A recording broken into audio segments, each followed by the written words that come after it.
मुख्यमंत्री जीतन राम मांझी अमित शाह से दिल्ली में मुलाकात करते चर्चा ये हो जाती है तेज क्या वो बीजेपी में शामिल हो सकते हैं। वो पलटी न मारे ऐसा बहुत कम होता है। जीतन राम मांझी की किस्मत ऐसी है कि वो जब चाहे उनको वो मिल जाता है। नीतीश कुमार से बड़े पलटी मार माने जाते हैं जीतन राम मांझी। के जरिए विपक्षी एकता को तगड़ा झटका दे सकते हैं जीतन राम मांझी। बिहार के पूर्व मुख्यमंत्री जीतन राम मांझी अमित शाह से दिल्ली में मुलाकात करते हैं और इस मुलाकात के बहुत बड़े मायने निकलकर सामने आ रहे हैं। सियासी गलियारों में हलचल इस कदर तेज हो गई है कि विपक्षी एकता जिसको लेकर नीतीश कुमार, तेजस्वी यादव बिहार से लेकर दिल्ली तक पहुंच गए हैं, बहुत मेहनत कर रही हैं।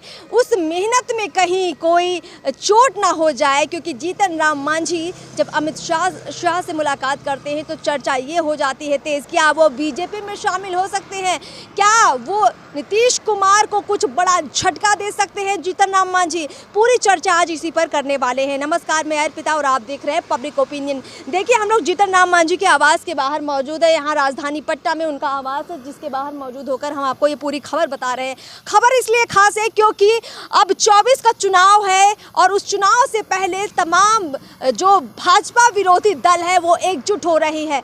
बिहार में 7 दलों का महागठबंधन है, जिसके मुख्यमंत्री नीतीश कुमार है और उसमें हिंदुस्तानी आवाम मोर्चा के संरक्षक जीतन राम मांझी भी शामिल है।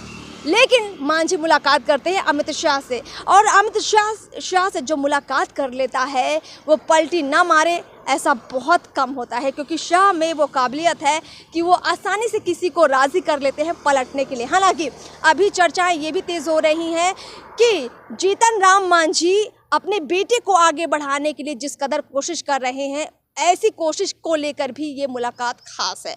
आपको याद होगा कि जीतन राम मांझी ऐसी शख्सियत है जिन्होंने कांग्रेस के कार्यकाल में, राजद के कार्यकाल में और जदयू के कार्यकाल में तीनों में मंत्री बने और मंत्री नहीं बने, बिहार के मुख्यमंत्री भी बन गए। जी हाँ, उनकी किस्मत बहुत दमदार है। जीतन राम मांझी की किस्मत ऐसी है कि वो जब चाहे उनको वो मिल जाता है। अब उनके बेटे को भी वो आगे बढ़ाना चाहते हैं। देखिए, वो कई बार ये इशारा कर चुके हैं कि मेरे बेटे यानी संतोष सुमन, जो अभी मौजूदा वक्त में बिहार में मंत्री भी हैं, उनमें वो काबिलियत है मुख्यमंत्री बनने की। किसी और से ज़्यादा काबिलियत है संतोष सुमन के अंदर मुख्यमंत्री बनने की। तो इशारा तो आप समझ गए होंगे कि जीतन राम मांझी किसकी तरफ कर रहे थे, तेजस्वी यादव की बात कर रहे थे। यानी कि तेजस्वी यादव को मुख्यमंत्री बनाने की जो चर्चाएं होती रही, उसी बीच जीतन राम मांझी तमाम बातचीत करते हैं कि उनके बेटे में वो काबिलियत है।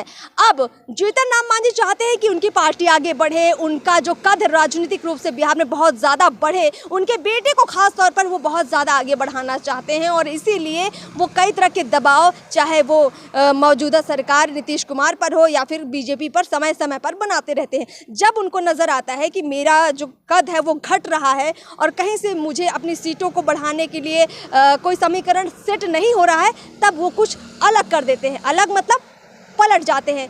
नीतीश कुमार से बड़े पलटी मार माने जाते हैं जीतन राम मांझी। देखिए, 2020 के विधानसभा चुनाव से पहले भी जीतन राम मांझी पलटे थे और अब ऐसा लग रहा है कि फिर से क्या पलट सकते हैं जीतन राम मांझी। देखिए, अमित शाह से मुलाकात पर 2 बातें बिल्कुल क्रिस्टल क्लियर है।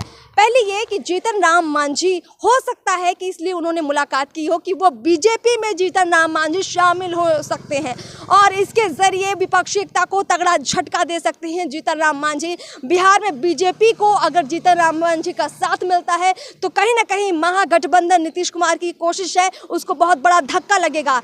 दूसरी बात ये हो सकती है कि जीतन राम मांझी जो है नीतीश कुमार पर दबाव बनाना चाहते हैं। किस बात का दबाव? दबाव इस बात का, सीटों के बंटवारे को लेकर जीतन राम मांझी का दबाव हो सकता है। 2024 का चुनाव बहुत नज़दीक है और सबसे बड़ी तिकड़ी फंसती है सीटों के बंटवारे को लेकर। तो जब जीतन राम मांझी चाहेंगे कि उनकी पार्टी हिंदुस्तानी आवाम मोर्चा को भी अच्छी खासी सीटें मिले और उसके दबाव के लिए हो सकता है कि वो नीतीश कुमार पर दबाव बनाना चाहते हों इस मुलाकात के जरिए। दूसरा तथ्य ये हो सकता है। तो इन दोनों बातों पर फिलहाल चर्चाएं हो रही हैं। थोड़ा सा आपको ये भी बता देते हैं जाते जाते कि कहा यह जा रहा था कि अमित शाह से जीतन राम मांझी की मुलाकात पहले से निर्धारित थी।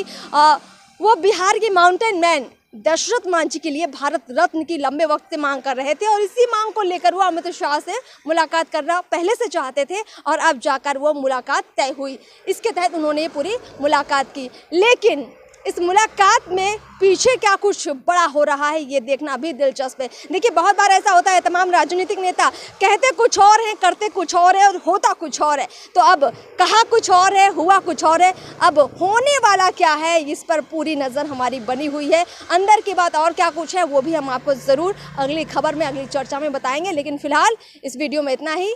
चैनल को सब्सक्राइब नहीं किया है तो सब्सक्राइब ज़रूर कर लें। नमस्कार।